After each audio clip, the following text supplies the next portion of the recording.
Hello dear students, class 11th accountancy basic accounting term second chapter का जो part second है। Part first हमने video download किया था, तो उसके बाद पार्ट सेकेंड का भी हम आज एक्सप्लेन करेंगे। उसमें कुछ जो बेसिक अकाउंटिंग टर्म्स और हैं। तो आते हैं हम लोग प्रॉफिट।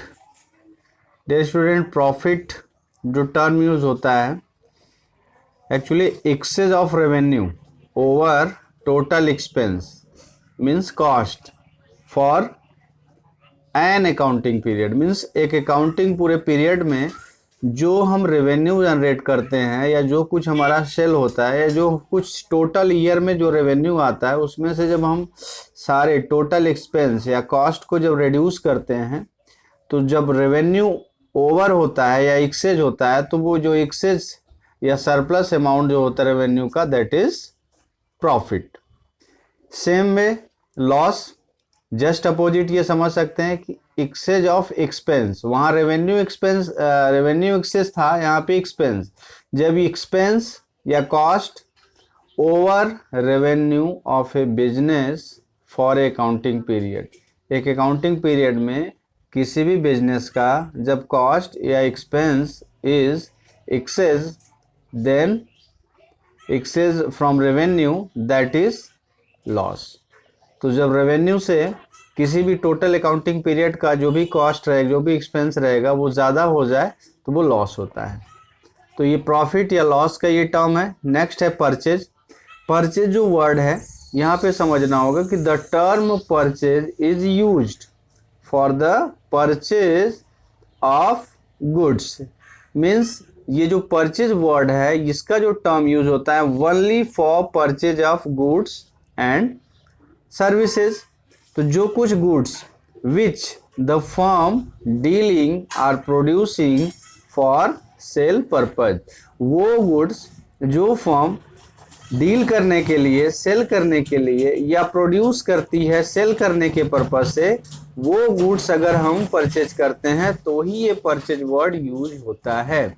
ये ध्यान देना है कि हम परचेज क्या करते हैं। सपोज आप कोई मशीन खरीद रहे हो, कोई फर्नीचर खरीद रहे हो, तो वहां पे ये परचेज जो टर्म यूज नहीं होगा। Only for goods which purpose is selling. Okay, next है आपका परचेज रिटर्न। जब यही गुड्स जो हम परचेज किए थे रिटर्न टू सप्लायर, जिससे हमने परचेज किया था सप्लायर से, या उसको हम जब रिटर्न करते हैं, लौटाते हैं, तो that terms will be purchase return. तो वो परचेज रिटर्न हो जाता है। इसी तरह से नेक्स्ट सेल्स। सेल्स मीन्स होता है transfer of ownership of goods and services. जो गुड्स या सर्विसेज हमने लिया है, परचेज किया है, वो हमारा है, हम उसको क्या करते हैं, किसी को ट्रांसफर कर देते हैं, वो किसी और का हो जाता है, उसको हम उसे दे देते हैं। तो ये जो टर्म होता है, जो गुड्स हम रीसेल करने के लिए पर्पज से खुद लिए थे, परचेज किए थे, या जिसको हमने खुद प्रोड्यूस किया था, जब हम उसको किसी और को दे देते हैं, उसकी ऑनरशिप किसी और को ट्रांसफर करते हैं, that is sale. Sale return क्या होता है, जब वो गुड्स जिसको हमने सेल किया था या जिसको हमने ट्रांसफर किया था, गुड्स रिटर्न बाय कस्टमर, वो किसी डिफेक्ट की वजह से या किसी अदर रीजन से कस्टमर हमें वो पर्सन जब लौटाएगा, तो that is cell return terms. Okay, next है स्टॉक। स्टॉक क्या होता है, स्टॉक गुड्स को ही हम बोलते हैं, लेकिन गुड्स और स्टॉक में थोड़ा डिफरेंस हो जाता है। स्टॉक की दो कैटेगरी बन जाती है। स्टॉक मीन्स ये गुड्स तो है बट अनसोल्ड गुड्स इसको कह सकते हैं, कि जो अभी तक सेल नहीं हुआ है, अनसोल्ड है। तो इसकी दो कैटेगरी होती है, opening stock, closing stock. Opening stock means unsold goods, goods unsold at beginning of the year. जब हम किसी फाइनेंशियल ईयर, किसी अकाउंटिंग पीरियड के बिगिनिंग में जितना गुड्स हमारा अनसोल्ड होता है वो ओपनिंग स्टॉक होता है। सपोज जैसे हमारा अकाउंटिंग ईयर 1 जनवरी से स्टार्ट हो रहा है, एंडिंग हो रहा है 31 दिसंबर को। 1 जनवरी को जो हमारे पास स्टॉक अभी अनसोल्ड है वैल्यू, वो ओपनिंग हो जाएगी। इसी तरह से closing stock, goods unsold at the end of year, means year के एंड में 31 दिसंबर को जो हमारे पास स्टॉक अनसोल्ड बचा होता है वो हमारा क्लोजिंग स्टॉक होता है। तो ये स्टॉक का टर्म्स हो गया। डेटर्स, डेटर्स में आता है the person from whom payment has not been received. Any person who have to payment, आपको उसे पेमेंट करना था बट अभी तक has not been payment, accounting period के एंड होने तक वो अभी तक पेमेंट नहीं किया है। तो कोई भी ऐसा पर्सन होगा जिसके पास पेमेंट आपका हो बाकी और वो पेमेंट नहीं करे, तो such type of person is known as debtors. Creditor, the person to whom payment has not been made means वो पर्सन जिसको कि पेमेंट अभी तक दिया नहीं गया है।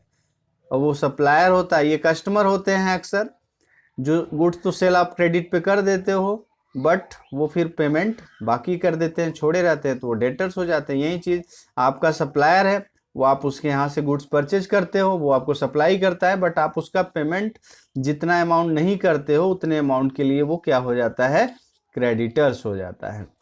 ओके, फिर बैड डेब्ट्स क्या होता है? बैड डेब्ट्स टर्म में होता है use amount which becomes irrecoverable from debtors. Debtor अभी आपने पढ़ा कि जिसके यहाँ आपका पेमेंट बाकी हो, अगर वो पर्सन कोई भी अमाउंट बिल्कुल नहीं देता है तो वो आप उससे रिकवर नहीं कर पाते हो, तो वो ऐसा अमाउंट जो होगा, इतना अमाउंट आपका एक लॉस होगा। इस लॉस को हम किस टर्म से यूज करेंगे? बैड डेब्ट। इसके लिए बैड डेब्ट्स वर्ड यूज होगा। नेक्स्ट है voucher. Voucher is a written documents, ये एक रिटेन डॉक्यूमेंट्स है, provide the evidence of a business. ये बिजनेस के लिए एक एविडेंस होता है, कोई लेन देन किया जाता है तो वो सच एस, इसमें अगर आप एग्जाम्पल में लिख लीजिए such as cash memo, invoice, bill etcetera.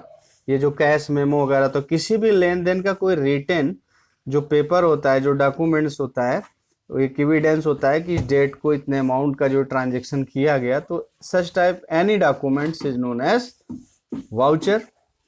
तो इस तरह से डियर स्टूडेंट्स हमने बेसिक अकाउंटिंग टर्म्स के जो इम्पोर्टेंट बेसिक टर्म्स हैं उसको हमने आपको दोनों वीडियो में एक्सप्लेन किया है। ये बहुत बड़ा चैप्टर नहीं है, ये टर्म्स का आप अच्छे से पढ़िएगा और इसमें कोई भी टर्म्स जो आपको लगे कि समझ में नहीं आ रहा है या मुझसे जो छूटा है, आपको आसानी से समझ में नहीं आ रहा है, तो वो कमेंट में हमें ज़रूर दीजिएगा।